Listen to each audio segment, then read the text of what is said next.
Welcome to the introduction to Sendias. This is an introduction to the Sendias services in Hampshire, in Richmond and Kingston, and on the Isle of Wight. So we'll start with, what is Sendias? Sendias is the Special Educational Needs and Disabilities Information, Advice and Support Service. Sendias is for children and young people with special educational needs and disabilities and their families. It is for young people and children aged from birth to 25 years old. It's a completely free service and it's an impartial service. That means that Sendias will not take the side of the child, of the young person or parent, or indeed of the school or any other professional from health or social care or education who may be involved.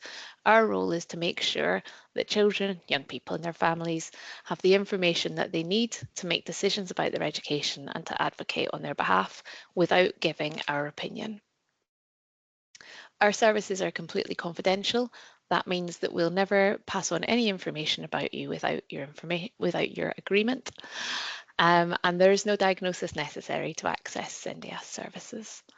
That means that anyone who thinks they have or who knows that they have a special educational need or disability can contact us for information and advice.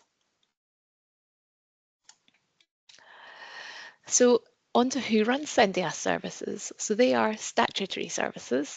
That means that the law says every local authority in England has to have a Sendias service that provides information and advice that's free and that's confidential and that's impartial. These services in Hampshire, on the Isle of Wight, and in Richmond and Kingston used to be what we call in-house services, which means that they were run from within the local authority, and the people running them used to sit within the local authority alongside local authority officers. But it was agreed that that was not an impartial way of running the service.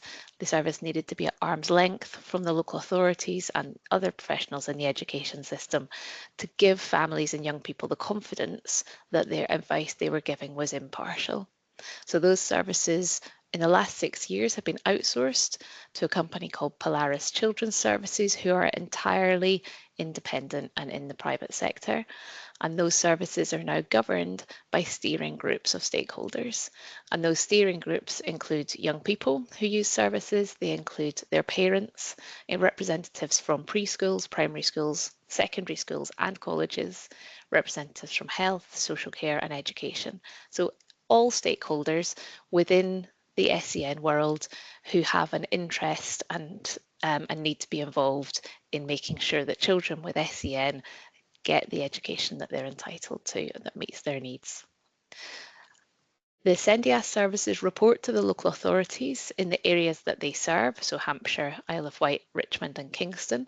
And what we report is data and information about the reasons that people are contacting the Sendias services, and in particular if things change, if people start to contact us more about certain topics. So that helps the local authorities to respond to local needs, but what we're never sharing is individual advice that would compromise our impartiality or our confidentiality. We also share that reporting that's doesn't include confidential or impartial data with the Information, Advice and Support Services Network. They are the umbrella body that support all of the Sendias services across England. The aim of the Sendias services is to empower young people and children and their parents and carers to be informed so that they can play an active role in their own education or their child's education. And the goal of doing that is to make a positive and lasting difference for children and young people. And that we do that by making sure people have the information they need because they can continue to advocate for their child or young person or for themselves throughout their education and into adulthood. The way that we do that is through our information, advice and support offer. The information part of the offer is available on all of our websites, and the details of our websites are on the final page of these slides. We also have social media pages in all areas which are specific to the local area, and those are on Facebook, LinkedIn, and then we have a shared YouTube site where this video will be posted. The information and the aim of the information offer is to make sure that people can get the answers that they need or the information they need to make decisions at the time when they need it. So We cover a huge range of topics, and I'll run through some of them later. And we also run events and clinics that allow people to drop in and to get information and advice, either online or in person, really regularly. And some of those are shared across all of our areas, and some of them are specific to things that are happening in the local area at the time. The information offer from Sendias is the way that the vast majority of people who use our service interact with us and the way that they get the information that they need. If the information service isn't enough, so for instance, if you have a specific scenario that's happening in a school for yourself or for your child, and you've looked on the information offer and just doesn't quite make sense for your situation, or if you've read it and you've understood it but you've got further questions, that's where the advice offer comes in. So we have a telephone helpline for each area, and again the numbers are at the end of these slides, and we have a shared email inbox for each area, and the email addresses are at the end of these slides. And at any time, free to access, anyone can email us or phone us with questions that they might have. That can be anything, ranging from someone who's struggling to go into school on a specific day and what should I do about it, through to questions about appeals or questions about complaints or bullying, or how to access a statutory process like an education, health and care plan. All of our advisors who work on that helpline have advanced SEN legal training, which means that they will be able to answer questions in line with the law. They'll also be able to talk to you about what that might mean to your individual situation. So break it down for you and help you think about what the next steps might be. And we hope that you leave our advice service feeling like you know what the next step to take is. It's not a service that is there to solve problems from start to finish. It's a service that people dip in and out of as and when they need it. So call us and ask us a question wherever you are at the point in time. We'll help you with that. Go away, see if you can advocate for your child, or go away and do the next step, then come back again when you've got future questions. There is no limit on the number of times that you can use that advice service. It's there when you need it. And we get back to all contacts within 48 hours or 2 working days. Then finally, the support service is a service that has an eligibility threshold. So that's a one-to-one support service from a designated support worker, but it's only available to young people who have SEN. So any young person who's advocating for themselves who has SEN can access one-to-one support. And it's also available to any parents or carers who can't advocate for their child or young person themselves. And most commonly, the parents and carers who we work with in that service are struggling to advocate for their child or young person because of their own health needs, whether those be physical health needs or mental health needs, or their own learning needs, possibly their literacy levels, their communication needs, or occasionally if they are experiencing unusually complex circumstances. One-to-one support is provided over the phone or over email, or if the person's needs require it, we can provide one-to-one support in person. One-to-one support is never global or open-ended, so we would not support a child from the beginning of their education through to the end.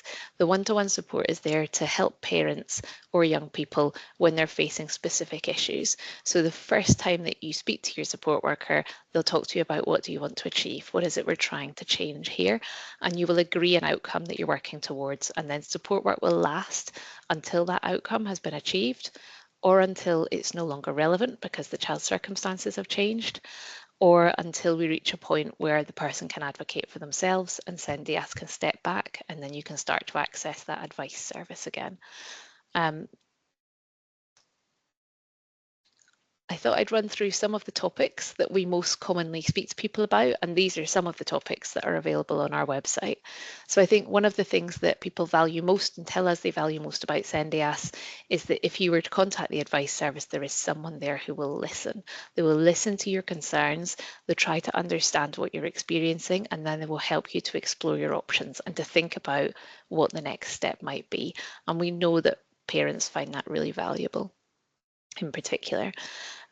We can advise on children and young people's rights around education, health and care, and as I've already said, all of the advisors do have training in SEN law. And then we can explain things like SEN support, what that means and how it's provided in all different age settings, so preschool right through to college. And SEN support is that provision that should be there for everyone, regardless of whether they have a diagnosis of SEN, and it should be available all of the time. We can talk about how that applies to you. We can talk about the law around exclusions and attendance, whether your child or young person is being excluded, is at risk of exclusion, or maybe is really struggling to attend school on a regular basis and you want to explore what you could be doing as a parent, what school could be doing, and what other services are out there to help you. And we talk as well to people often about the support for children who are out of education. So how to access education if for reasons of health or exclusion or other reasons you're not able to attend school at this time. Another common topic that we speak to people about is how to prepare for meetings. So we know how difficult it can be, particularly as a parent, to go into a school meeting and try to use what is usually a very short amount of time to advocate for your child when you're feeling possibly emotionally heightened, or your relationship with the school might be new or might have been difficult in the past. We can do some coaching work with parents over the phone when you contact us around how to prepare for the meeting, how to make yourself feel as if you're going to be more successful in that meeting, and things that you can do before the meeting to get ready to feel like it will be successful and to make it more likely to be successful. We can talk to you about the wider SEN world, about jargon that you might be reading online, concerns that you might have from posts that you're seeing online.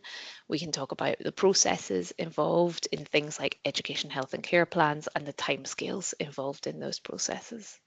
And I've just mentioned education, health and care plans.